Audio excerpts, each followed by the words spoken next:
Nobody plans to live a small life. It just happens. One routine at a time. One convenient decision at a time. One, I'll do it another day at a time. And at first it feels responsible, productive, like you finally have your life together. You wake up early, you go to work, you answer emails, you train, you cook dinner, you clean the kitchen, you go to bed. And then you do it again, and again, and again. Until one day, you realize you haven't actually felt anything in a while. Not bad, not amazing, just functional. There was a point where I realized I had become incredibly efficient at maintaining my life, but not necessarily living it. And the weird thing is, from the outside, everything looked good. I was productive, healthy, disciplined. I was training for races, hitting my workouts, managing work, being a mom, keeping everything moving. But somewhere in between all the structure, my world quietly became smaller. Same roads, same conversations, same thoughts, same loops. Even my escape started becoming routine.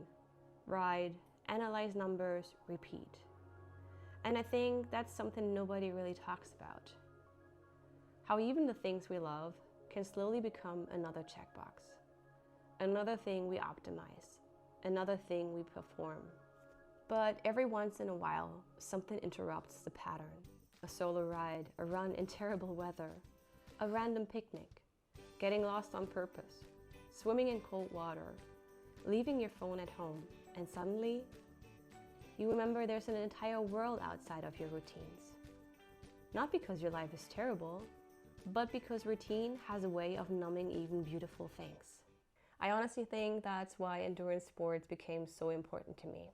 Not because of medals or races or proving something online, but because sometimes being uncomfortable is the only thing that makes you feel awake again.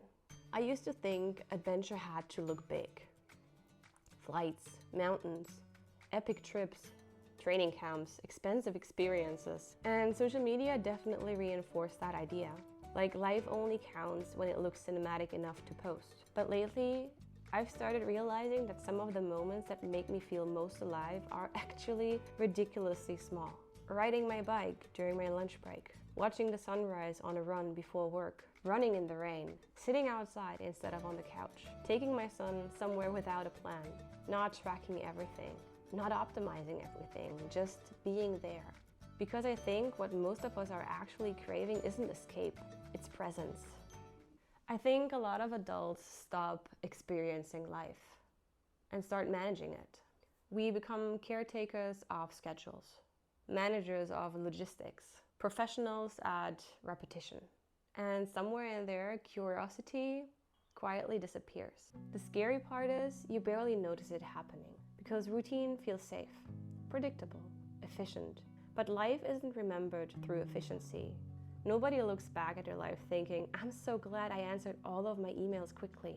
The moments we remember are usually the ones that interrupt the pattern, the spontaneous ones, the uncomfortable ones, the slightly inconvenient ones, the ones where we felt something.